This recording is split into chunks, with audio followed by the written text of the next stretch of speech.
Dans cette histoire, je vais vous parler d'une jeune fille, Yvette, qui vient de se rendre compte que son mari est sectaire.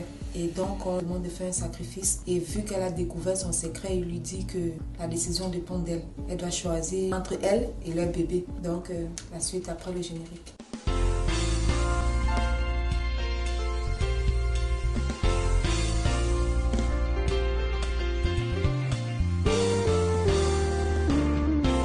Bonjour, je m'appelle Julinette. Si vous me regardez, je vous souhaite la bienvenue sur ma chaîne Histoire de vie. Dans cette chaîne, nous parlons des problèmes de vie, des problèmes de couple, de famille, d'amitié.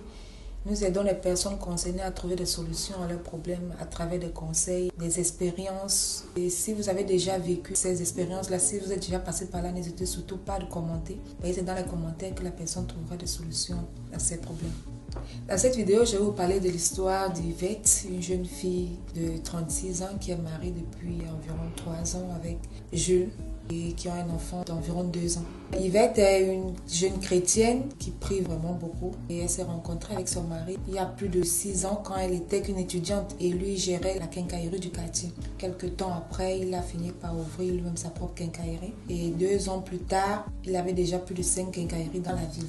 Tout allait bien, elle s'est juste dit que c'était la réponse à ses prières, que les choses de son mari prospéraient et que tout allait bien normalement. Jusqu'au jour où elle a décidé de prendre un jeûne d'1 semaine parce qu'elle rêvait des cercueils, des gens qui pleuraient autour d'elle. Elle a compris que c'est l'esprit de mort qui rôdait autour. Et donc elle a décidé de jeûner. Au 5e jour de son jeûne, son mari, un jour aux environs de minuit, quand elle priait, son mari est sorti de la chambre tout essoufflé. Il a commencé à crier sur elle, lui dit: je suis fatigué de tes prières, je vais finalement tout te dire, tout va dépendre de toi après. Donc il a commencé à lui raconter des choses, un peu comme une confession quoi. Il lui a raconté comment son ami, il y a quelques années, l'avait amené dans une réunion où on lui a donné l'argent, c'est ce qui lui avait permis d'ouvrir sa quincaillerie. Et quelques années après, on lui a encore donné plus d'argent, ce qui a fait qu'il ouvre les quincailleries qu'il a. Et il y a quelques temps, ces gens-là l'ont recontacté parce qu'ils ne partaient plus là-bas. On lui avait dit qu'il n'y avait pas de conséquences. Il s'est dit qu'on lui donnait juste l'argent comme ça. Seulement quand l'a contacté, on lui a dit que c'est l'heure du sacrifice, il faut qu'il paye cet argent-là. Et ces gens ne veulent pas qu'il rembourse l'argent, on veut juste qu'il donne un sacrifice. Et on lui a dit de faire un choix entre sa femme et l'enfant.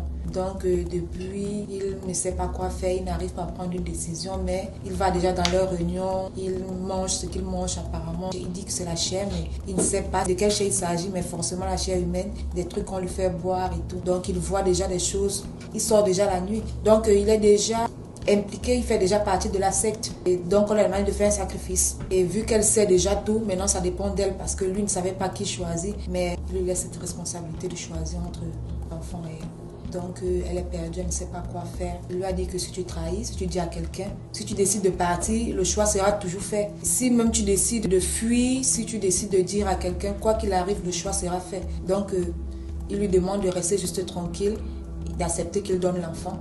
Et elle ne veut pas donner son enfant. Elle ne veut non plus mourir, donc elle a besoin de vous conseiller, elle ne sait pas quoi faire. Vous qui m'écoutez, vous qui êtes déjà passé par là, ou vous qui avez l'expérience dans ce truc, n'hésitez surtout pas à lui donner des conseils parce qu'elle en a vraiment besoin.